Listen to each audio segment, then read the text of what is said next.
Hello बच्चों।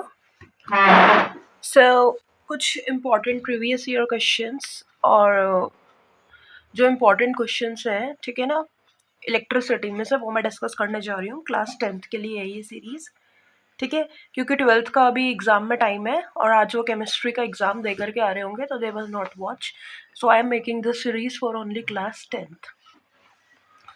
अब देखो जैसे कि मैंने अभी कुछ फॉर्मूलेस डिस्कस करे थे, अब मैं कुछ इंपॉर्टेंट क्वेश्चंस कर रही हूँ। पहला question, a current of 10 ampere flows through a conductor for 2 minutes.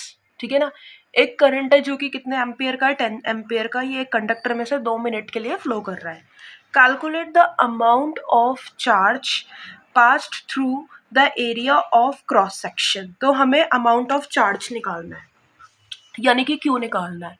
तो मैं तुम लोगों को फॉर्मूला बता चुकी हूँ कि जो हमारा फॉर्मूला होता है, I current is equals to I equals to Q upon T, charge upon time. Current क्या होता है, चार्ज अपॉन टाइम, तो क्यू किसके बराबर हो जाएगा, I इंटू टी के।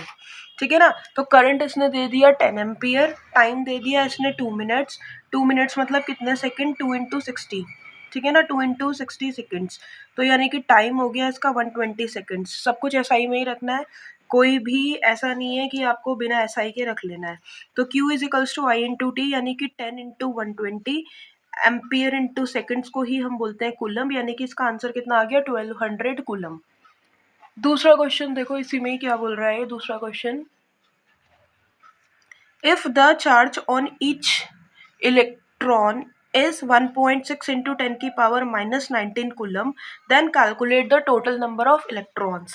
ये बोल रहा है कि जो चार्ज है हर एक इलेक्ट्रॉन पे, ठीक है ना, वो है 1.6 इंटू 10 की पावर माइनस 19 कूलम, ये आपको पता होना चाहिए, इतना ही होता है चार्ज। और जो टोटल चार्ज है वो है 1200 कूलम। तो वो पूछ रहा है कि बताओ टोटल नंबर ऑफ इलेक्ट्रॉन्स कितने होंगे। तो हमें पता है Q is equals to N into E, तो N कितने के बराबर हो जाएगा, Q अपॉन ई। ठीक है ना, Q कितना है 1200, चार्ज ऑन ईच इलेक्ट्रॉन कितना है 1.6 इंटू 10 की पावर माइनस 19, 10 की पावर माइनस 19 है, ऊपर जाएगा प्लस का 19, पॉइंट हटाया 10 लगाया, जब आप इसको कैलकुलेट करोगे 19 20 21, ठीक है ना, पावर 21, और ये 120 को जब आप 16 से डिवाइड करोगे तो ये आ जाएगा 7.5 इंटू 10 की पावर 21 इलेक्ट्रॉन्स। आई होप ये समझ में आ गया होगा। Next question, define 1 ampere.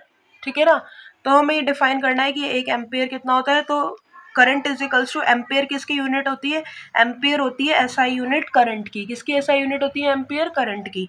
तो हमें पता है current is equals to charge upon time, और चार्ज की यूनिट होती है कूलम अपॉन सेकेंड्स। तो when 1 coulomb of charge flows for 1 second, then it is known as 1 ampere. Okay, so what is 1 ampere, when 1 coulomb of, it is the current which is generated when 1 coulomb of charge flows in a conductor through 1 seconds. Next question, name the device use to maintain potential difference. तो potential difference आप सब लोगों को पता है कि या तो सेल करती है या फिर बैटरी करती है। इसका अगला क्वेश्चन देखो, इसके अगले क्वेश्चन में इसने एक डायग्राम बनाया है, ये 5 ओम का रेजिस्टर है, ये 10 ओम का रेजिस्टर है, ये 15 ओम का रेजिस्टर है। अब वो ये पूछ रहा है बताओ पोटेंशियल रीडिंग कितनी होगी इसके अक्रॉस, और एमीटर में करंट कितना होएगा। अब देखो ये तीनों सीरीज में है, क्योंकि मैंने आपको बताया था अगर करंट डिवाइड नहीं हो रहा है तो ये तीनों किस में चले जाएंगे, सीरीज में। तो सीरीज में तो टोटल रेजिस्टेंस सिंपल ऐड कर लोगे आप, 5 + 10 + 15, टोटल रेजिस्टेंस होगी इसकी 30 ओम्स। टोटल रेजिस्टेंस कितनी होगी फ्रेंड्स इसकी, 30 ओम। ठीक है ना, अब रेजिस्टेंस आ गई इसकी टोटल 30 ओम। पोटेंशियल इसने दिया हुआ है, पोटेंशियल कितना दिया हुआ है, 30 वोल्ट। पोटेंशियल कितना है, 30 वोल्ट।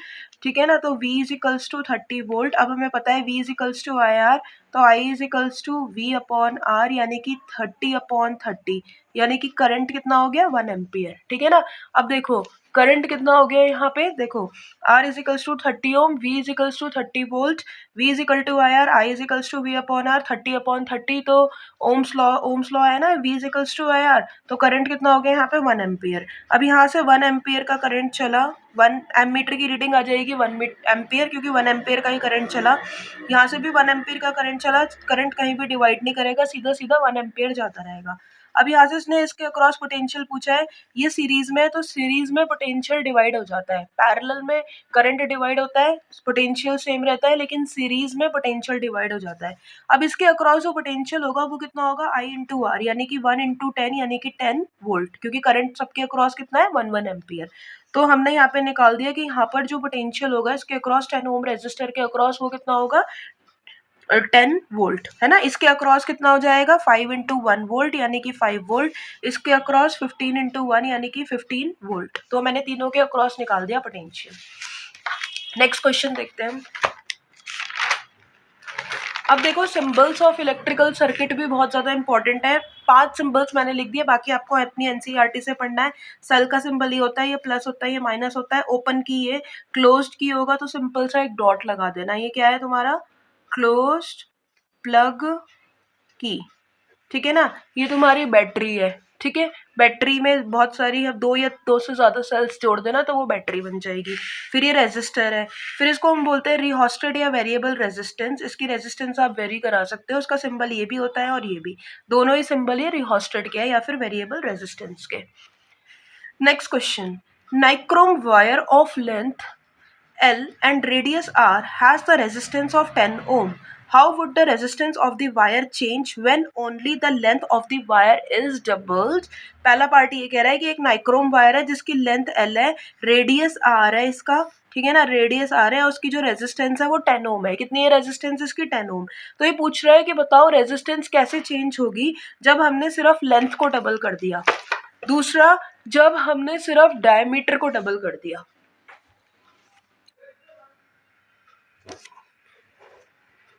ठीक है, जब हमने सिर्फ डायमीटर को डबल कर दिया।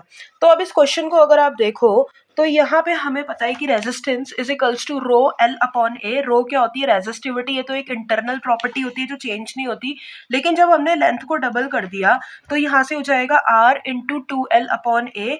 2 बाहर ले लो, रो एल अपॉन ए कितना था 10 ओम, क्योंकि इसकी पहले वाली रेजिस्टेंस कितनी थी 10, तो इसकी जो नई रेजिस्टेंस आ गई वो 20 ओम। यानी कि जब हमने लेंथ को डबल किया तो रेजिस्टेंस भी डबल हो गई। वैसे भी जो रेजिस्टेंस है it is directly proportional to length, जितनी ज्यादा लेंथ बढ़ाते जाओगे उतनी ज्यादा रेजिस्टेंस बढ़ती जाएगी। दूसरे क्वेश्चन में ये कह रहा है only diameter of the wire is doubled. अब की बार क्या डबल करा, डायमीटर ऑफ द वायर।